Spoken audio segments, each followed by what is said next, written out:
Pause നമസ്കാരം. നമസ്കാരം. 2026 തെരഞ്ഞെടുപ്പ് കഴിഞ്ഞ് പുതിയ നിയമസഭയിൽ MLA മാർ സത്യപ്രതിജ്ഞ ചെയ്തുകൊണ്ടിരിക്കുന്നു. ഇപ്പോൾ നമ്മൾ ഈ വാർത്തയെടുക്കുമ്പോഴും സത്യപ്രതിജ്ഞ പൂർത്തിയായിട്ടില്ല. ഈ 2026 16-ാം നിയമസഭയിൽ വലിയ വലിയ സംഭവ വികാസങ്ങളാണ് ഉണ്ടായിക്കൊണ്ടിരിക്കുന്നത്. വലിയ വലിയ രാഷ്ട്രീയ മാനങ്ങളാണ് ഉണ്ടായിക്കൊണ്ടിരുന്നത്, രാഷ്ട്രീയ മാറ്റങ്ങളാണ് ഉണ്ടായിക്കൊണ്ടിരിക്കുന്നത്. തെരഞ്ഞെടുപ്പ് തന്നെ അന്ന് ഭരിച്ചിരുന്ന, അതായത് കേരളത്തിൻ്റെ ചരിത്രത്തിൽ 2 വട്ടം ഭരിച്ച മുഖ്യമന്ത്രി പിണറായി വിജയൻ 10 വർഷം ഭരിക്കുകയുണ്ടായി. മുഖ്യമന്ത്രി പിണറായി വിജയൻ 10 വർഷം ഭരിച്ചു കഴിഞ്ഞപ്പോൾ CPM-നകത്ത് നിന്ന് തന്നെ CPM-നെതിരായ പരാമർശങ്ങളും ശത്രുക്കളും ഉണ്ടായി എന്നുള്ളതാണ് എടുത്തു പറയേണ്ട വസ്തുത. ഇന്നിപ്പോൾ സത്യപ്രതിജ്ഞ ചെയ്യുന്ന അവസരത്തിൽ CPM-ൻ്റെ ഈറ്റില്ലം എന്ന് വിശേഷിപ്പിക്കപ്പെടുന്ന പാർട്ടി സെക്രട്ടറി MV ഗോവിന്ദൻ്റെ ഭാര്യയായ PK ശ്യാമള CPM-ൻ്റെ സ്ഥാനാർത്ഥിയായി മത്സരിച്ചപ്പോൾ അവർക്ക് സ്ഥാനാർത്ഥിത്വം നൽകിയത് ശരിയായില്ല എന്ന് പറഞ്ഞുകൊണ്ട് ജില്ലാ കമ്മിറ്റി ഉൾപ്പെടെയുള്ള കമ്മിറ്റികളിൽ പ്രതിഷേധം അറിയിച്ച് പിന്നീട് അതിൻ്റെ പേരിൽ പുറത്തു പോകേണ്ടി വന്ന TK ഗോവിന്ദൻ എന്ന CPM-ൽ 50 വർഷത്തെ പ്രവർത്തന പരിചയമുള്ള അച്ചടക്കമുള്ള നേതാവ് പാർട്ടിയിൽ നിന്നും പുറത്താക്കപ്പെടുന്നു. പിന്നീട് അദ്ദേഹം UDF-ൻ്റെ പിന്തുണയോടുകൂടി CPM വിമത സ്ഥാനാർത്ഥിയായി PK ശ്യാമളയ്ക്കെതിരെ മത്സരിച്ച് വൻപിച്ച ഭൂരിപക്ഷത്തിൽ തിരഞ്ഞെടുക്കപ്പെടുന്നു.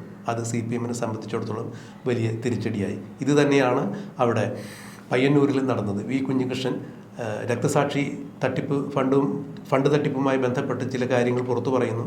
അങ്ങനെ V കുഞ്ഞികൃഷ്ണൻ പാർട്ടിക്ക് പുറത്തു വരുന്നു. കുഞ്ഞികൃഷ്ണനും അവിടെ CPM-ൻ്റെ ഈറ്റില്ലം എന്ന് പറയുന്ന സ്ഥലത്ത് CPM വിമതനായി മത്സരിച്ച് അദ്ദേഹവും നിലവിലെ MLA ആയ TI മധുസൂദനെ ഗംഭീര ഭൂരിപക്ഷത്തിന് തോൽപ്പിക്കുന്നു. ഇങ്ങ് അമ്പലപ്പുഴയിൽ G സുധാകരൻ പാർട്ടിയുടെ 63 വർഷത്തെ മഹിതപാരമ്പര്യം ഉപേക്ഷിച്ച് പുറത്തു വന്ന് പിണറായി വിജയനെ ഉൾപ്പെടെയുള്ള ആളുകളുടെ മുഖത്തു നോക്കി വിരൽ ചൂണ്ടി സംസാരിച്ച പാർട്ടിയുടെ ബൗദ്ധികാചാര്യൻ എന്നൊരു വിശേഷണമുള്ള 2 തവണ മന്ത്രിയായിരുന്ന 4 തവണ MLA ആയിരുന്ന G സുധാകരനും പാർട്ടിയുടെ വിമത സ്ഥാനാർത്ഥിയായി പാർട്ടിയുടെ സ്ഥാനാർത്ഥിയെ തോൽപ്പിച്ച് നിയമസഭയിലെത്തി. ഇന്നിപ്പോൾ പ്രോടൈം സ്പീക്കറായി സുധാകരൻ്റെ മുന്നിലാണ് MLA-മാരുടെ സത്യപ്രതിജ്ഞ. അത് കാലത്തിൻ്റെ ഒരു കാവ്യനീതി. ഇന്നലെ നമ്മൾ ആ വിഷയം ചർച്ച ചെയ്തതാണ്. ഇന്നിപ്പോൾ മറ്റൊരു വലിയൊരു വിഷയം കൂടി അവിടെ ഉണ്ടായിരിക്കുന്നു. അതായത് സത്യപ്രതിജ്ഞ പ്രോടൈം സ്പീക്കറായ സുധാകരൻ്റെ മുന്നിൽ നടക്കുന്നു എന്ന് പറയുമ്പോൾ പിണറായി വിജയൻ ഉൾപ്പെടെയുള്ള MLA-മാർ സുധാകരനാണ് സത്യപ്രതിജ്ഞാ വാചകം ചൊല്ലിക്കൊടുക്കുക, അല്ലെങ്കിൽ പ്രോടൈം സ്പീക്കറിൻ്റെ മുൻപിലാണ് സത്യപ്രതിജ്ഞ നടക്കുക. തളിപ്പറമ്പിൽ നിന്നുള്ള TK ഗോവിന്ദൻ സത്യപ്രതിജ്ഞയ്ക്ക് വേണ്ടി പേര് വിളിച്ചു കഴിഞ്ഞപ്പോൾ അദ്ദേഹം നേരെ ചെന്നത് പിണറായി വിജയൻ എന്ന മുൻ മുഖ്യമന്ത്രിയും CPM-ൻ്റെ ചോദ്യം ചെയ്യപ്പെടാനാവാത്ത തിരുവായ്ക്ക് എതിരുവായില്ല എന്ന് പറയപ്പെടുന്ന നേതാവിൻ്റെ അടുത്ത് ചെന്ന് കൈകൂപ്പി അദ്ദേഹത്തിന് കൈ കൊടുത്തതിന് ശേഷമാണ് സത്യപ്രതിജ്ഞയ്ക്ക് വേണ്ടി ചെന്നത്. സത്യപ്രതിജ്ഞ ചൊല്ലിക്കൊടുക്കുന്നതാകട്ടെ TK ഗോവിന്ദനെ പോലെ തന്നെ CPM-ൻ്റെ പുത്തൻകൂറ്റ് നേതാക്കൾക്കും നയവൈകല്യങ്ങൾക്കും എതിരെ ശബ്ദമുയർത്തി പുറത്തു വന്ന് വിമത സ്ഥാനാർത്ഥിയായി മത്സരിച്ച് ജയിച്ച G സുധാകരനും. അങ്ങനെ 2 വിമത സ്ഥാനാർത്ഥികൾ CPM-ൽ നിന്ന് പുറത്തു വന്ന് പിണറായി വിജയൻ അടക്കമുള്ള ആളുകളെ ചോദ്യം ചെയ്തുകൊണ്ട് മത്സരിച്ച് ജയിച്ച ആളുകൾ നിയമസഭയിൽ നിൽക്കുമ്പോൾ അതിലൊരാൾ സത്യപ്രതിജ്ഞയ്ക്ക് തൊട്ടു മുമ്പ് പിണറായി വിജയനെ കണ്ട് അഭിവാദ്യം പറഞ്ഞതിന് ശേഷം സത്യപ്രതിജ്ഞ വേദിയിലേക്ക് പോകുമ്പോൾ അത് ഒരു കനത്ത തിരിച്ചടി തന്നെയല്ലേ കാലം പിണറായി വിജയന് നൽകിയത്? അതിൽ വലിയൊരു സന്ദേശം ഒളിഞ്ഞിരിക്കുന്നില്ലേ? ഒരു മാധ്യമപ്രവർത്തകൻ എന്ന രീതിയിൽ, അതിലുപരി ഒരു രാഷ്ട്രീയ നിരീക്ഷകൻ എന്ന രീതിയിൽ ഫവാസ് എങ്ങനെയാണ് ഈ വിഷയത്തെ നോക്കിക്കാണുന്നത്? CPM എന്നുള്ള വാക്ക് മാറ്റി നിർത്താം. എനിക്കൊണ്ട് പിണറായി വിജയന് കിട്ടാവുന്ന ഏറ്റവും വലിയ തിരിച്ചടി എന്ന് പറഞ്ഞാൽ അത് ഇത് മാത്രമാണ്. കാരണം അയാളുടെ ഒരു ഏകാധിപത്യ ശൈലിയുടെ ഭാഗമായിട്ടാണ്, അല്ലെങ്കിൽ MV ഗോവിന്ദൻ്റെയും പിണറായി വിജയൻ്റെയും ഒരു ഐക്യകണ്ഠേനുള്ള തീരുമാനങ്ങളുടെ മൊണോപ്പൊളിക്കെതിരായിട്ടുള്ള ഏകാധിപത്യ പ്രവണതയ്ക്കെതിരായിട്ടുള്ള ഒരു എന്താ പറയുക, ഒറ്റയാൾ പോരാട്ടം. അവർ 2 പേരും കൂടി തീരുമാനിച്ചിട്ടാണ് സാധാരണ പാർട്ടി നമ്മൾ കാണാറുണ്ട്. മുഖ്യമന്ത്രി എന്തെങ്കിലും തെറ്റ് ചെയ്യുമ്പോൾ, നമ്മൾ അച്യുതാനന്ദൻ്റെ കാലത്ത് കണ്ടതാണ്. അച്യുതാനന്ദൻ മുഖ്യമന്ത്രി ആയിരിക്കുമ്പോൾ പിണറായി വിജയൻ പാർട്ടി സെക്രട്ടറിയാണ്. ഏതെങ്കിലും തലത്തിൽ പാർട്ടി ഭരണത്തിൽ തെറ്റായി പോകുന്നുണ്ടെങ്കിൽ പാർട്ടി നിയന്ത്രിക്കാറുണ്ട് അവിടെ. ഇപ്രാവശ്യം നേരെ തിരിച്ചായിരുന്നു. എല്ലാ മുഖ്യമന്ത്രി പിണറായി വിജയൻ്റെ ഉൾക്കൈയിൽ കറങ്ങുന്ന പ്രക്രിയയാണ് നമ്മൾ കണ്ടത്. പക്ഷേ അതിൽ നിന്നും അദ്ദേഹത്തിന് കിട്ടാവുന്ന ഏറ്റവും വലിയ തിരിച്ചടി എന്ന് പറഞ്ഞാൽ ഇത് മാത്രമാണ്. കാരണം നമ്മൾ ഇത്ര ആലോചിച്ചാൽ മതി. എന്താ പറയുക, 2 സമുന്നതരായ നേതാക്കൾ, എനിക്കൊന്ന് G സുധാകരൻ 63 വർഷം CPM-ൽ എക്സ്പീരിയൻസ് ഉള്ള ആളെ തോന്നുന്നു അല്ലേ? തീർച്ചയായും. അപ്പം 63 വർഷം ജീവിതത്തിൻ്റെ നല്ലൊരു പ്രായം പാർട്ടിക്ക് വേണ്ടി പ്രയത്നിച്ച് 14 വയസ്സിൽ CPM-ൻ്റെ ചെങ്കൊടി പിടിച്ച് വന്നയാളാണ് G സുധാകരൻ. അത്രത്തോളം പാരമ്പര്യമുണ്ട്. ഈ വർഗബഹുജന സംഘടനകളെല്ലാം ഒരുമിച്ച് യോജിപ്പിച്ചു കൊണ്ടുപോയി പാർട്ടിക്ക് ബൗദ്ധികമായ ക്ലാസ്സുകൾ എടുക്കുന്നത്, പാർട്ടി ക്ലാസ്സുകൾ എടുക്കുന്നത് ജി സുധാകരനായിരുന്നു. അത്രത്തോളം പാർട്ടിയെക്കുറിച്ചും അതായത് മാർക്സിസത്തെക്കുറിച്ചും ലെനിനിസത്തെക്കുറിച്ചുമൊക്കെ കൃത്യമായി പഠിച്ച് എന്താണ് മാർക്സിയൻ സിദ്ധാന്തം, എങ്ങനെയാണത് സാധാരണക്കാരിലേക്ക് ഇംപ്ലിമെൻ്റ് ചെയ്യേണ്ടത്, എന്താണ് കമ്മ്യൂണിസം അല്ലെങ്കിൽ കമ്മ്യൂണിസത്തിൻ്റെ പ്രസക്തി എവിടെയാണ്, അടിസ്ഥാന വർഗത്തിൻ്റെ അടിയാളവർഗത്തിൻ്റെ ഉദ്ധാരകരായി ഈ പാർട്ടി ഏത് രീതിയിൽ നിലകൊള്ളണം, നേതാക്കന്മാർ എങ്ങനെയായിരിക്കണം, എന്തായിരിക്കണം പാർട്ടിയുടെ ലക്ഷ്യം, ഇതൊക്കെ കൃത്യമായ രീതിയിൽ സ്വന്തം ജീവിതത്തിലും പുലർത്തിയ നേതാവ് തന്നെയാണ്. 2 തവണ മന്ത്രിയായിരുന്നിട്ട്, അതായത് കൈയിട്ട് വാരാൻ, നടൻ ഭാഷയിൽ പറഞ്ഞാൽ കൈയിട്ട് വാരാൻ സാധ്യതയുള്ള 2 വകുപ്പുകളാണ് അദ്ദേഹം കൈകാര്യം ചെയ്യുന്നത്. ഒന്ന് സഹകരണം, മറ്റൊന്ന് പൊതുമരാമത്ത്. കുറച്ച് നാൾ ദേവസ്വം അദ്ദേഹം കൈകാര്യം ചെയ്തിട്ടുണ്ടായിരുന്നു. നോക്കൂ, ഇപ്പോൾ ദേവസ്വത്തിലും പൊതുമരാമത്ത് വകുപ്പിലൊക്കെ എത്രയെത്ര അഴിമതികളാണ് നമ്മൾ കേൾക്കുന്നത്. ഇന്നിപ്പോൾ സുധാകരൻ CPM എന്ന് പുറത്തു പോയിട്ടും സുധാകരനെ കുറിച്ച് ഇത്തരത്തിലൊരു അഴിമതി ആരോപണം ഇവർക്ക് പോലും ഉന്നയിക്കാൻ സാധിക്കുന്നില്ല എന്നുള്ളതാണ് അദ്ദേഹത്തിൻ്റെ ആദർശശുദ്ധി. അപ്പോൾ അത്രത്തോളം രാഷ്ട്രീയ ആദർശശുദ്ധിയുള്ള ഒരു മനുഷ്യൻ തന്നെയായിരുന്നു അദ്ദേഹം. അവിടെയാണ് ഇത് പൊതുജനങ്ങൾ തിരിച്ചറിഞ്ഞത് എന്നുള്ളതാണ്. ഫവാസിന് തുടരാൻ.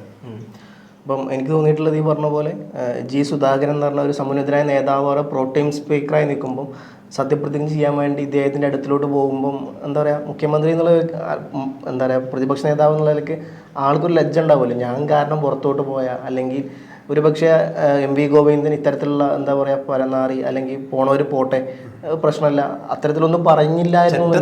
തെറ്റത്തരം. ചെറ്റയുടെ മുൻപിൽ ഇന്ന് വിനീത വിധേയനായി നമസ്കരിച്ച് സർ എന്ന് വിളിച്ചുകൊണ്ട്, ചെറ്റ എന്ന് വിളിച്ചതാവുകൊണ്ട് സർ എന്ന് വിളിക്കേണ്ട അവസ്ഥയിലേക്ക് കാലം കൊണ്ടു ചെന്ന് എത്തിച്ചു. സുധാകരൻ ഇന്നലെ അതിനെക്കുറിച്ച് മാധ്യമങ്ങൾ ചോദിച്ചു കഴിഞ്ഞപ്പോൾ നിങ്ങൾ ഈ പറയുന്നതിൽ യാതൊരു പ്രസക്തിയില്ല, ഞാൻ പ്രോടൈം സ്പീക്കറായി, എന്നെ അവരോധിച്ചു, ഞാൻ അവിടെ ഇരിക്കുന്നു, എനിക്ക് പകരം മറ്റാരെങ്കിലും ആയിരുന്നെങ്കിൽ അവരുടെ മുമ്പിലായിരിക്കും സത്യപ്രതിജ്ഞ ചെയ്യുക, അവിടെ വ്യക്തിപരമായ യാതൊരു പ്രസക്തിയില്ല. തന്നെയല്ല, രാഷ്ട്രീയത്തിൽ വ്യക്തിവൈരാഗ്യത്തിനോ അല്ല എന്നുണ്ടെങ്കിൽ മുൻകാല പ്രാബല്യത്തോടു കൂടിയുള്ള വഴക്കുകൾക്കൊന്നും യാതൊരു പ്രസക്തിയില്ല എന്നാണ് അദ്ദേഹം പറഞ്ഞത്. അദ്ദേഹത്തിന്റെ മാന്യതയാണ്, രാഷ്ട്രീയമായ ഔന്നത്യമാണ് അത്. അപ്പോൾ എന്തുകൊണ്ട് പക്വത നിറഞ്ഞ നേതാവ് തന്നെയാണ് ജി സുധാകരൻ എന്നുള്ള കാര്യത്തിൽ യാതൊരുവിധ സംശയമല്ല. പലപ്പോഴും ഇതിപ്പം ഇന്നൊന്നല്ല തുടങ്ങിയതല്ല. സുധാകരൻ്റെ കാര്യത്തോട് വരികയാണെന്നുണ്ടെങ്കിൽ പാർട്ടിയുടെ പല ഉദ്ഘാടന ചടങ്ങുകളും സുധാകരനെ മനഃപൂർവ്വം, പ്രത്യേകിച്ച് അമ്പലപ്പുഴയിൽ നടക്കുന്ന ഒരു പരിപാടിക്ക് രക്തസാക്ഷി മണ്ഡപം പുഷ്പാർച്ചനയ്ക്ക് വേണ്ടിയിട്ട് നടന്നപ്പം ബാക്കി എല്ലാ നേതാക്കന്മാരും ഉണ്ട്, അമ്പലപ്പുഴയിലെ നേതാവായ സുധാകരനെ മാത്രം ഒഴിവാക്കിയിട്ടുള്ള ഒരു ഉദ്ഘാടനമായിരുന്നു നടന്നത്. അപ്പം അത് കഴിഞ്ഞിട്ട് പല അമ്പലപ്പുഴയിൽ നടക്കുന്ന പല പരിപാടിക്ക്, ആലപ്പുഴയിൽ നടക്കുന്ന പല പരിപാടിക്ക്, അല്ലെങ്കിൽ CPMൻ്റെ പല സംസ്ഥാന തലങ്ങളിലെ പരിപാടിക്കൊന്നും ഈ പറയപ്പെട്ട പോലെ സുധാകരനെ വിളിക്കാത്തൊരു പ്രക്രിയ നമ്മൾ കണ്ടു. അപ്പോൾ പതിയെ ഇവരായിട്ട് ഒഴിവാക്കിയതാണ്.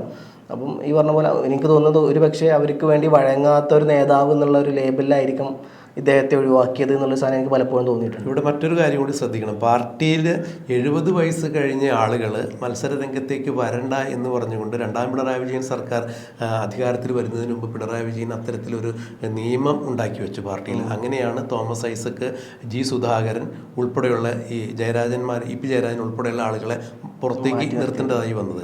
അവിടെ പിണറായി വിജയന് മാത്രം അന്ന് പോളിറ്റ് ബ്യൂറോ എന്നൊരു അല്ലെങ്കിൽ സംസ്ഥാന സെക്രട്ടറി എന്നൊരു ഇളവ് കിട്ടിയത് പാർട്ടിയെ നയിക്കാൻ മുഖ്യമന്ത്രി സ്ഥാനാർത്ഥി എന്ന രീതിയിൽ തന്നെയാണ്.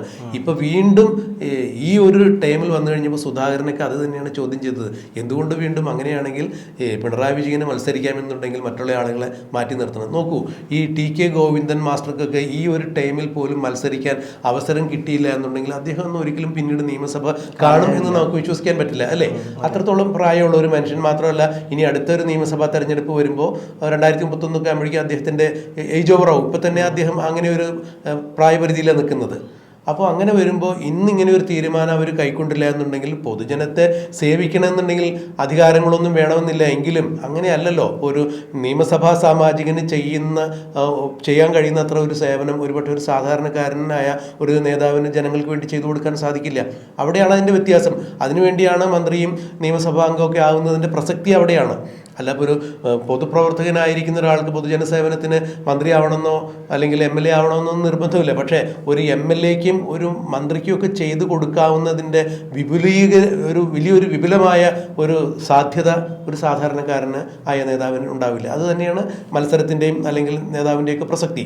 ഇത് എന്തുകൊണ്ട് TK ഗോവിന്ദൻ മാസ്റ്റർ ഇപ്പോൾ ആയില്ല എന്നുണ്ടെങ്കിൽ വീണ്ടും അദ്ദേഹത്തിന് ഒരിക്കലും അങ്ങനെ ചെയ്യാൻ സാധിക്കില്ല. അപ്പോൾ നോക്കൂ, പാർട്ടിയിലെ ഇത്തരം നയപരമായ തെറ്റുകൾ ചൂണ്ടിക്കാണിച്ച് അവർ മത്സര രംഗത്തേക്ക് ഇറങ്ങിക്കഴിഞ്ഞപ്പോൾ പാർട്ടിയിൽ അതൃപ്തിയുള്ള അനേക ലക്ഷങ്ങളാണ് അവരുടെ പിന്നിൽ അണിനിരുന്നത്. ഇതൊരു കണ്ണൂരിലോ അല്ലെങ്കിൽ പയ്യന്നൂരിലോ തളിപ്പറമ്പിലോ അമ്പലപ്പുഴയിലോ ഉണ്ടായ ഒരു ഫാക്ടർ മാത്രമല്ല, ഇത് കേരളത്തിൽ ഈ തെരഞ്ഞെടുപ്പിൽ ഇടതുപക്ഷ ജനാധിപത്യ മുന്നണിയെ മൊത്തം ബാധിച്ചൊരു ഫാക്ടറാണ്. ആ ഫാക്ടർ കൊണ്ട് തന്നെയാണ് 1 കോടി വോട്ടാണ് UDF നേടിയതെന്ന് പറയുമ്പോൾ ആ വോട്ട് ചോർച്ച മുഴുവൻ ഉണ്ടായത് CPM-ൽ നിന്നാണ്. BJP-ക്ക് നിയമസഭയിൽ ചരിത്രത്തിലില്ലാത്ത രീതിയിൽ 3 സീറ്റ് നേടാൻ സാധിച്ചു എന്ന് പറയുമ്പോൾ അവരുടെ വോട്ടുകൾ ചോർന്നു എന്നുള്ള രീതിയിൽ നമുക്ക് കണ്ടെത്താൻ പറ്റില്ലല്ലോ. അപ്പോൾ തീർച്ചയായും ഇവിടെ ഇടതുപക്ഷത്തിനാണ് കൃത്യമായൊരു തിരിച്ചടി ഉണ്ടായിരിക്കുന്നത്. സാധാരണ രീതിയിൽ പറയുകയാണെങ്കിൽ ചെകുത്താനും കടലിനും ഇടയിൽപ്പെട്ടു എന്നൊരു ഭാഷാ പ്രയോഗം നമ്മുടെ നാട്ടിലുണ്ട്. എന്ന് പറഞ്ഞതുപോലെ G. സുധാകരനും TK ഗോവിന്ദനും ഇടയിൽപ്പെട്ട് പിണറായി വിജയൻ ശ്വാസം മുട്ടി തലകുനിച്ച് നിൽക്കുന്ന കാഴ്ചയാണ് കാണാൻ കഴിഞ്ഞത്. രാഷ്ട്രീയത്തിൽ വിജയവും പരാജയവും ഒക്കെ സ്വാഭാവികമാണെങ്കിലും ഇത്രത്തോളം നാറിയ രീതിയിലുള്ളൊരു അധപ്പതനം മുഖ്യമന്ത്രി എന്ന രീതിയിൽ അല്ലെങ്കിൽ CPM-ന്റെ ഏക ഛത്രാധിപതി എന്ന രീതിയിൽ പിണറായി വിജയൻ നിയമസഭയിൽ വന്നിരുന്ന് ചമ്മി നാറുന്ന കാഴ്ച ജനം ഇതുവരെ കണ്ടിട്ടുണ്ടാവില്ല. കുറച്ചുകൂടി കടത്തി പറയുകയാണെന്നുണ്ടെങ്കിൽ TK ഗോവിന്ദൻ G. സുധാകരനും നിയമസഭയിൽ പിണറായി വിജയനെ ചവിട്ടിക്കൂട്ടുന്നതിന് തുല്യം തന്നെയായിരുന്നു ഈ ഒരു പ്രവൃത്തി എന്ന് വേണമെങ്കിൽ വിശേഷിപ്പിക്കാൻ സാധിക്കും. അങ്ങനെയാണ് എനിക്ക് തോന്നുന്നത്. ഫവാസിന് മറ്റഭിപ്രായം ഉണ്ടോ എന്ന് എനിക്കറിയില്ല. ഞാൻ 2024 ലോക്സഭ ഇലക്ഷൻ കഴിഞ്ഞപ്പം ഞാൻ അന്ന് പൊളിറ്റിക്കൽ കൺസൾട്ടൻ്റായിട്ട് വർക്ക് ചെയ്യായിരുന്നു, ഡൽഹിയിലെ വർക്ക് ചെയ്തായിരുന്നു. അപ്പോൾ ആ സമയത്ത് ഞാൻ ഒരു വാർത്താ മാധ്യമത്തിന് ചർച്ചയ്ക്ക് ഇരുന്നപ്പോൾ ഞാൻ പറഞ്ഞൊരു കാര്യമുണ്ട്. ഈ വരുന്ന 2026 ഇലക്ഷനിൽ BJP 2 മുതൽ 6 സീറ്റ് വരെ നേടുന്നു. മിനിമം 2, മാക്സിമം പോയി കഴിഞ്ഞാൽ 6 സീറ്റ് വരെ നേടുന്ന കേരളത്തിൽ. അന്ന് ഞാൻ പറഞ്ഞിട്ടുണ്ടായിരുന്നു BJP നേടുന്നുള്ളത്. അതിൽ കാരണമായിട്ട് ഞാൻ പറഞ്ഞത് ഒരാളുടെ പേര് മാത്രമേ ഉള്ളൂ, പിണറായി വിജയൻ എന്നുള്ള ഒരാളുടെ പേര് ഞാൻ പറഞ്ഞുള്ളൂ. കാരണം അവർ ഏതെങ്കിലും സ്ഥലം പിടിക്കുന്നുണ്ടെങ്കിൽ അത് ഈ പറഞ്ഞ പോലെ നിലവിൽ CPM ഭരിക്കുന്ന അല്ലെങ്കിൽ ഇടതുപക്ഷം ഭരിക്കുന്ന സ്ഥലങ്ങളായിരിക്കും. ഞാൻ അന്നേ പറഞ്ഞു CPM-ന്റെ സീറ്റാണല്ലോ കൊണ്ടുപോയത്, അല്ലെ ഇടതുപക്ഷത്തിന്റെ സീറ്റാണ് കൊണ്ടുപോയതല്ലോ. അപ്പം കാരണം അന്ന് ട്രെൻഡ് മനസ്സിലാവുന്നുണ്ടായിരുന്നു നമുക്ക് എവിടുന്നാണ് വോട്ട് ഒഴുകുന്നത് എന്നുള്ളത്. കാരണം സാധാരണ നമ്മൾ പറയാറുള്ളത് ഈഴവ വിഭാഗം എന്നും LDF-ന്റെ കൂടെ, അതെ, അവർ എന്ത് വന്നു കഴിഞ്ഞാലും മാറാത്തൊരു ഇതായിരുന്നു. പിന്നെ നായർ കമ്മ്യൂണിറ്റി വരുമ്പം നല്ല ശതമാനം അങ്ങോട്ടും കുറച്ച് CPM-ലോട്ടും കുറച്ച് UDF-ലോട്ടും കുറച്ച് BJP-ലോട്ടും എന്നുള്ള പോലെ ഇങ്ങനെ കിടക്കുന്നത്. പിന്നെ മുസ്ലിം വിഭാഗം വരുമ്പോൾ ഈ പറഞ്ഞ പോലെ സുന്നികളിൽ നല്ല ശതമാനം AP വിഭാഗം ഇടതുപക്ഷത്തിൻ്റെ കൂടെ, EK വിഭാഗം UDF-ന്റെ കൂടെ, മുജാഹിദ് വിഭാഗം UDF-ന്റെ കൂടെ, പിന്നെ ക്രിസ്ത്യൻസ് വരുമ്പോൾ അവർ പറഞ്ഞ പോലെ സ്വാഭാവികമായിട്ടും കോൺഗ്രസിൻ്റെ കൂടെ, കേരള കോൺഗ്രസിൻ്റെ കൂടെയൊക്കെ നിൽക്കുന്ന ഒരു വിഭാഗമാണ് അവർ. പക്ഷേ കേരള കോൺഗ്രസിന് ഇപ്രാവശ്യം അവർക്ക് പിടിക്കാൻ പറ്റില്ല എന്ന് പറഞ്ഞു. അതുകൊണ്ട് കേരള കോൺഗ്രസ് ജോസഫ് വിഭാഗത്തിന് ചാൻസ് കൂടുതലായിരുന്നു. അപ്പം ഇത് അന്നേ അറിയായിരുന്നു, മീൻസ് അടിയിൽ മണ്ണ് ഒലിച്ച് പോകുന്നുണ്ടെങ്കിൽ അത് CPM-ന്റെ ആണെന്നുള്ളത്. അത് അന്ന് അവർക്ക് മനസ്സിലായില്ല എന്നുള്ള സംഭവമാണ്. ഇന്നും മനസ്സിലാക്കിയിട്ടില്ലല്ലോ. ഇന്നും മനസ്സിലാക്കിയത് ഇത്രത്തോളം വലിയൊരു തിരിച്ചടി വന്നിട്ടും ഇവര് പാർട്ടിയുടെ വോട്ടിൻ്റെ ശതമാനത്തെക്കുറിച്ച് സംസാരിക്കുകയാണ്.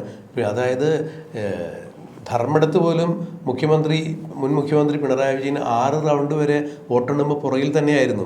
ഇപ്പോഴും പിണറായി വിജയൻ്റെ ഭൂരിപക്ഷം കുറഞ്ഞിട്ടും പിണറായി വിജയൻ എന്ന ആ ഒരു നേതാവിനുള്ള ജനസമ്മതി കുറഞ്ഞിട്ടില്ല എന്നൊക്കെ പറയുമ്പോൾ ഇവർ തോൽപ്പിക്കാനല്ല ബുദ്ധിമുട്ട്, തോറ്റു എന്ന് പറഞ്ഞ് ബോധ്യപ്പെടുത്താനാണ് ബുദ്ധിമുട്ട്. ആ ഒരു ബോധ്യപ്പെടൽ ഇപ്പോഴും ഇവർക്ക് കൃത്യമായിട്ടുണ്ടായില്ല. MV ഗോവിന്ദൻ്റെയും പിണറായി വിജയൻ്റെയും സംസാര ശൈലിയും പ്രവർത്തന ശൈലിയും തന്നെയാണ് ജനങ്ങളിൽ നിന്ന് അകന്നു പോയത്. കമ്മ്യൂണിസ്റ്റ് വിരുദ്ധ ജീവിതം പിന്തുടർന്നതിൻ്റെ പേരിലാണ് ജനം ഇത്രത്തോളം കമ്മ്യൂണിസ്റ്റ് സിദ്ധാന്തങ്ങളിൽ നിന്ന് കമ്മ്യൂണിസ്റ്റുകാർ തന്നെ വിമുഖത കാണിച്ച് മറുചേരിയിൽ മറിച്ച് വോട്ട് കുത്തിയത് എന്നൊക്കെയുള്ളൊരു വിമർശനങ്ങളും നിരീക്ഷണങ്ങളും വരുമ്പോഴും ഇവർക്ക് ഇപ്പോഴും അത് മനസ്സിലാക്കാൻ കഴിയുന്നില്ല എന്നുള്ളതാണ്. എന്തായാലും നിയമസഭയിൽ പിണറായി വിജയൻ വലിയൊരു പ്രതിസന്ധിയിൽപ്പെട്ട പോലെയാണ് ഇന്ന് നമുക്ക് ആ കാഴ്ച കണ്ടപ്പോൾ മനസ്സിലാക്കാൻ സാധിച്ചത്. എനിക്ക് മറ്റൊരു കാര്യം തോന്നി, MV ഗോവിന്ദൻ ഇന്നലെ അദ്ദേഹത്തിൻ്റെ വാർത്താ സമ്മേളനം ഉണ്ടായിരുന്നു. വളരെ പക്വതയാർന്ന, വളരെ മാന്യതയാർന്ന സ്വഭാവത്തോടു കൂടിയാണ് ഇന്നലെ അദ്ദേഹം സംസാരിച്ചത്. അദ്ദേഹം പറഞ്ഞൊരു കാര്യം, എനിക്ക് എൻ്റെ കുടുംബത്തിൽ നിന്ന് പോലും അവർ പറയാറുണ്ട്, നിങ്ങൾ കണ്ണാടി നോക്കാറില്ലേ, നിങ്ങളുടെ സ്വഭാവം എങ്ങനെയെന്നുള്ളത് എത്ര വികൃതമാണെന്ന് നിങ്ങൾക്ക് മനസ്സിലാകുന്നില്ല. സ്വന്തം വീട്ടുകാരടക്കം പറയേണ്ടി വന്നു MV ഗോവിന്ദന് മനസ്സിലാകാൻ വേണ്ടിയിട്ട് അദ്ദേഹത്തിൻ്റെ സ്വഭാവ ശൈലി എത്രത്തോളം മോശമാണെന്നുള്ളത്. ആദ്യം ഈ കാര്യം പറഞ്ഞത് കൊല്ലം ജില്ലാ കമ്മിറ്റി വന്നു. അവർ പറഞ്ഞത് എവിടെയെങ്കിലും ഗോവിന്ദൻ പോയി പ്രസംഗിച്ചു കഴിഞ്ഞാൽ ഒരു 100 ആൾക്കാരെങ്കിലും പാർട്ടിക്കെതിരായി നിൽക്കുന്ന ഒരു പ്രക്രിയയാണ് നടന്നുകൊണ്ടിരിക്കുന്നത്. 100 വോട്ട് നഷ്ടപ്പെടും. 100 വോട്ട് നഷ്ടപ്പെടും, അല്ലെങ്കിൽ 100 പേരെങ്കിലും പാർട്ടിക്കെതിരായി നിൽക്കുന്ന നിലപാടെടുക്കും ആളുടെ സ്വഭാവം സംസാരം കേട്ട് കഴിഞ്ഞാൽ എന്നുള്ളതാണ്. അപ്പം അത് ആള് ഇപ്പോഴെങ്കിലും ഇപ്പം ഇന്നലെയാണ് അദ്ദേഹം പറഞ്ഞത്, ഇന്നലെ മാന്യമായ രീതിയിൽ സംസാരിച്ചത്. കേരളിൻ്റെ കാര്യം പറഞ്ഞപ്പം അത് ഞങ്ങൾ ഒഴിവാക്കിയതാണ്, കേന്ദ്രത്തിൻ്റെ കയ്യിൽ നിന്ന് പെർമിഷൻ കിട്ടിയിട്ടുണ്ടായിരുന്നില്ല, സോ അതിൽ പ്രത്യേകിച്ചൊന്നുമില്ല, ഓൾറെഡി ഞങ്ങൾ ഒഴിവാക്കിയതാണ്.